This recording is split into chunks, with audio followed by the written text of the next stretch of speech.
Shalom semua, perkenalkan, nama saya Virgin Lestari. Saat ini status saya sebagai mahasiswi di STT KDSI Bogor. Saya berasal dari Kota Depok.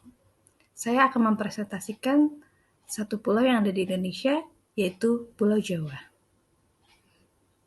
Jawa adalah sebuah pulau di Indonesia dengan penduduk 136 juta. Pulau ini merupakan pulau berpenduduk terpadat di dunia. Pulau ini dihuni oleh 60% penduduk Indonesia. Sebagian besar terbentuk dari aktivitas vulkanik dan merupakan pulau terbesar ke-13 di dunia dan pulau terbesar kelima di Indonesia. Deretan gunung-gunung berapi membuat jejaran yang terbentang dari timur hingga ke barat pulau ini. Sedangkan untuk bahasa, di Pulau Jawa menggunakan 3 bahasa, namun mayoritas suku Jawa menggunakan bahasa Jawa. Jika dilihat dari secara geografis, Pulau Jawa dikelilingi oleh perairan Laut Jawa, Selat Sunda, Samudra Hindia, dan Selat Bali. Daratan Pulau Jawa terbujur dari barat ke timur dan diperkirakan memiliki luas wilayah daratan kurang lebih sekitar 126.700 km persegi. Berikut adalah beberapa kebudayaan yang ada di Pulau Jawa secara garis besar. Yang pertama yaitu rumah adat. Ada rumah adat Citalang yang merupakan salah satu contoh bentuk rumah tradisional masyarakat Purwakarta, dan juga rumah Joglo yang merupakan salah satu rumah adat di daerah Jawa Tengah, dan rumah Limasan yang merupakan rumah adat Jawa Timur. Selanjutnya adalah aneka ragam tari-tarian. Pulau Jawa memiliki banyak sekali jenis tari-tarian, namun berikut adalah salah satu contohnya. Yang pertama, tarian khas Jawa Barat yaitu tari Jaipong, tarian khas Jawa Tengah yaitu tari Gambyong, tarian khas Jawa Timur yaitu tari Reog Ponorogo. Ada pula pakaian adat yang dikenakan oleh daerah-daerah di Pulau Jawa. Yang pertama, baju pangsi itu digunakan di daerah Banten, baju kebaya itu digunakan di daerah Jawa Tengah, dan baju pesaan digunakan di daerah Jawa Timur. Dan juga saya akan menjabarkan adat istiadat yang terdapat di daerah Pulau Jawa. Yang pertama adalah tradisi ruatan. Dalam tradisi suku Jawa, ruatan adalah salah satu upacara yang biasa dilakukan untuk membuang sial. Pada masa yang lalu, apabila sepasang suami istri hanya memiliki satu orang anak atau anak tersebut lahir pada waktu tertentu, maka akan dilakukan upacara ruatan sebagai pembersih atau pembuang segala hal yang buruk yang mungkin saja mengikuti anak tersebut. Lalu berikutnya ada tangkepan atau mitomi. Upacara mitomi adalah upacara syukuran kehamilan pada saat sudah memasuki usia 7 bulan. Rangkaian acara upacara ini harus dijalankan saat mitomi, yaitu mandi air dengan kembang setanam. Setelah acara mitomi selesai, maka akan didoakan oleh para sesepuh yang bertujuan supaya bayi yang dikandung selama sampai proses persalinan selesai nanti. Upacara mitomi ini masih sering digunakan dan dilestarikan oleh kalangan Jawa dimanapun mereka berada. Berikutnya ada grebek. Grebek merupakan salah satu upacara adat istiadat orang Muslim di daerah Solo dan Yogyakarta.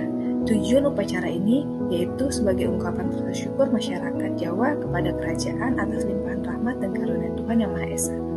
Berikutnya adalah upacara Tadak Sinten. Tadak Sinten merupakan suatu selamatan. Upacara ini ditujukan kepada bayi sebagai anggota keluarga baru. Selamatan ini dimulai dari si bayi sudah mulai bisa belajar berjalan. Di beberapa daerah lainnya yang berada di negara Indonesia ini mengenal tradisi Tadak Sinten ini dengan sebutan nama turun tanah.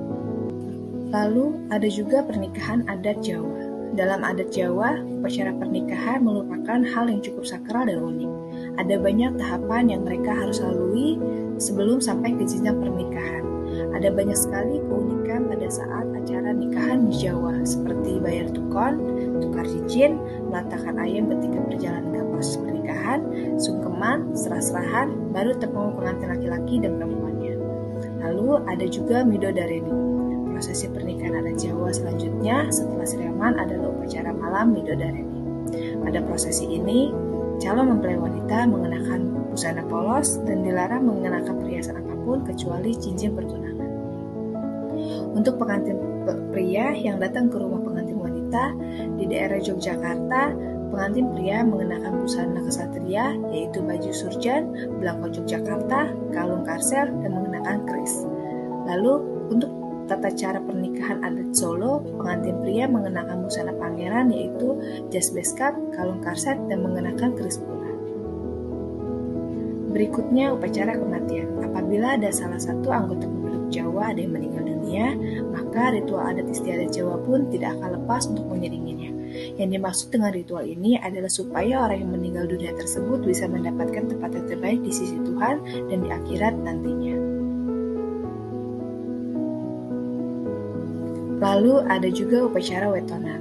Upacara wetonan yaitu yang dimaksud adalah keluar, namun yang dimaksud keluar di sini yaitu adalah seseorang atau bayi yang baru lahir.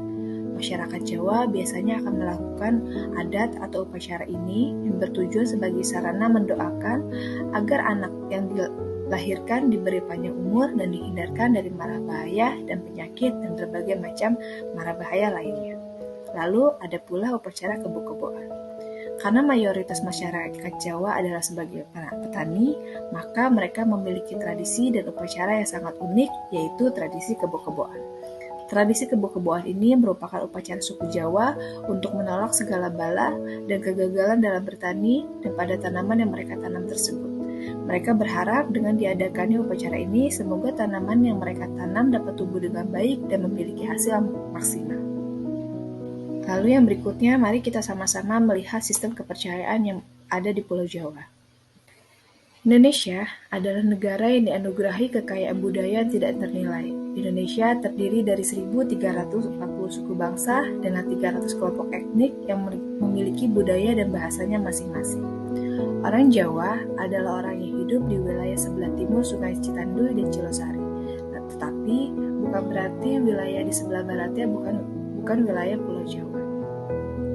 Nilai-nilai budaya yang diwariskan tersebut diamalkan dan dituturkan dari generasi ke generasi menjadi falsafah hidup yang dinamakan kejawen.